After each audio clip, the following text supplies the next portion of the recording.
My name is Dostin Lakika, originally from the Democratic Republic of Congo. I've been living in South Africa for more than 10 years now. I have a background in development studies, which I completed in Kinshasa before coming to South Africa. And here I did my PhD at the African Center for Migration and Society at Wits University.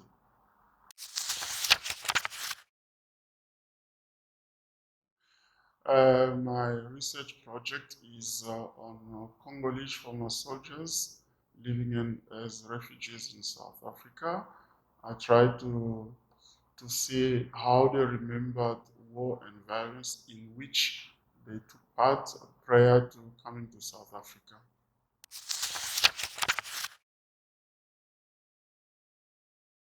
I come from a country that is torn by war and violence, which has been taking place for more than 2 decades now. And this political crisis, this political turmoil has forced many people to flee the country to seek a better environment for their safety. And among the people who left the country, there are also many former soldiers who found safe haven here in South Africa. And the second motivation came from my own involvement, my own contact with many former soldiers who were very much involved in the security industry here in South Africa.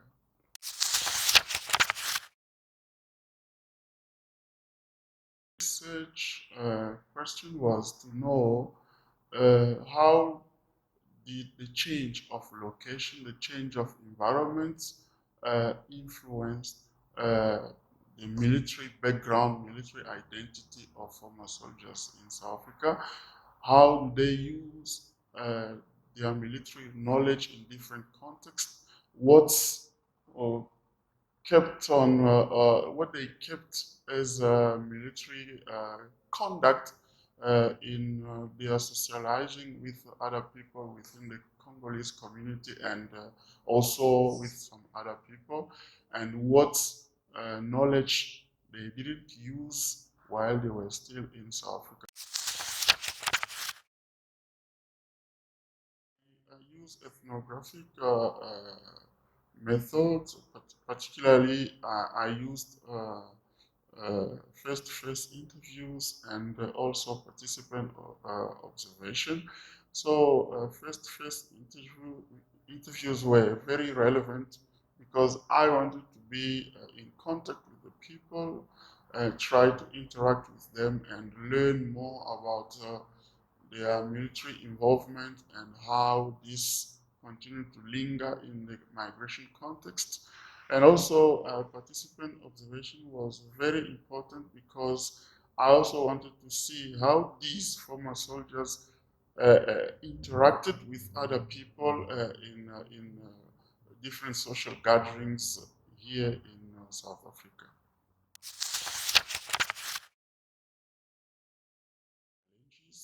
So there were quite some challenges that I encountered. The first was to identify these former soldiers because it's very difficult in the context of migration and with what is going on in the country to identify oneself as a soldier because soldiering is always perceived in a very negative way. And although I relied on a snowballing technique, but it was quite difficult to find as many soldiers as possible. The second challenge was the security concern. You know, as I said, it's a very sensitive topic, and there are some issues that could be raised which were very difficult to understand, especially when it was in front of some other people who didn't understand exactly what militarization was all about. Also, interacting with the former soldiers themselves is not quite easy because, you know, they are very prone to violence and it was also very difficult for me to be in contact with them.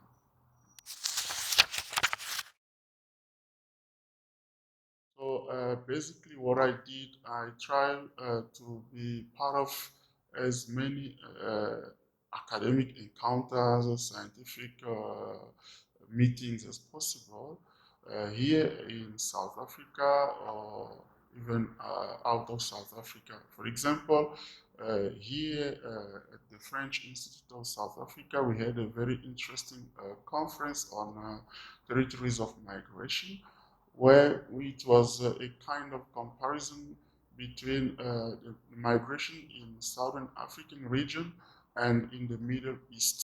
I also participated in a very interesting research that was conducted here by the French Institute of South Africa on the impact of COVID-19 pandemic on the informal sector, particularly with reclaimers and all those who were involved in domestic works. I also had to be part of a very interesting conference last year in Germany, which was based on migration and crime.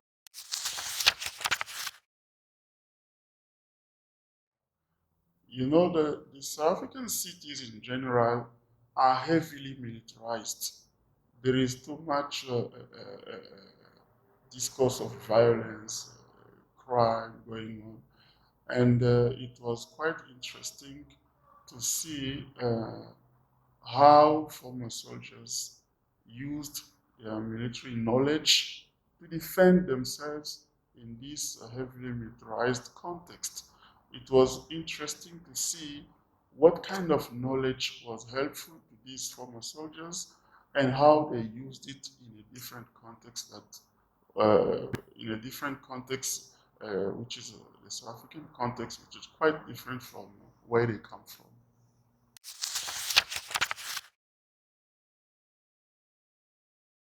First of all, the motivation to join the army. Why do young people in the context of the DRC join the army? It was quite interesting to see that it was due to poverty, not only poverty, but also the feelings of protection, the feeling of vengeance. Because being a soldier in the context of the Congo, it provides some privileges that the civilian don't have. What also was quite interesting was to see the discourses that these former soldiers had about the gender issue, militarization, how the perception of soldiers is seen in the context. Who is a woman? Who is a man in the context of militarization? So, for these former soldiers, a military institution is not open to everyone. So, anyone who joins and who succeeds is no longer a woman, is no longer a man. We become all the people who are mainly oriented by the military ideology or military conduct that is expected from all the candidates.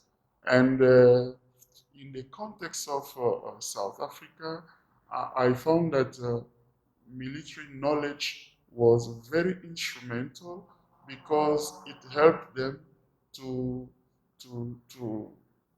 gain some access, particularly in the security industry, where they require people with some military background to be able to protect the company's asset, the businesses.